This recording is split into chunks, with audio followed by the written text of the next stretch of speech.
त्याच्यात purple कॅपसाठी congratulations. Thank you. आज 10ला 3 होतात तुम्ही पहिल्या इनिंगमध्ये.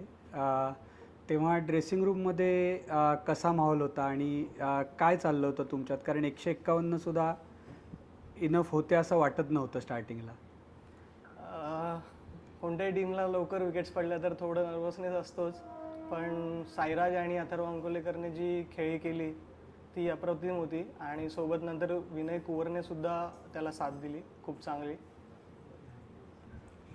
आणि जेव्हा त्यांची बॅटिंग चालू झाली सोबो फाल्कनची, तेव्हा श्रेयस विरुद्ध स्पिनर्सना आणण्याचं आधीच तुम्ही ठरवलं होतं? कारण फास्ट बॉलर्सना आणलंच नाहीत आणि एकामागोमाग एक म्हणजे ऑफ स्पिनरला सुद्धा, म्हणजे तू सुद्धा आलास श्रेयसच्या समोर, तर तो अटॅकने उत्तर द्यायचं असं ठरवलं होतं का?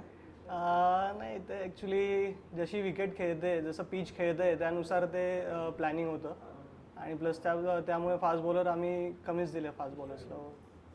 पण म्हणजे श्रेयसला मुद्दामून स्पिनरच आणायचं असं ठरवलं होतं. हो.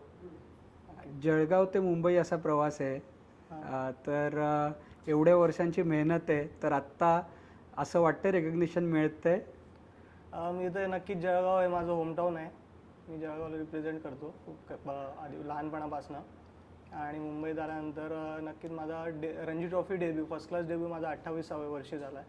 त्यामुळे मला खूप छान वाटते. मुंबईत एक वेगळंच ॲटमॉस्फिअर आहे क्रिकेट खेळण्यासाठी, तर खूप मजा येते.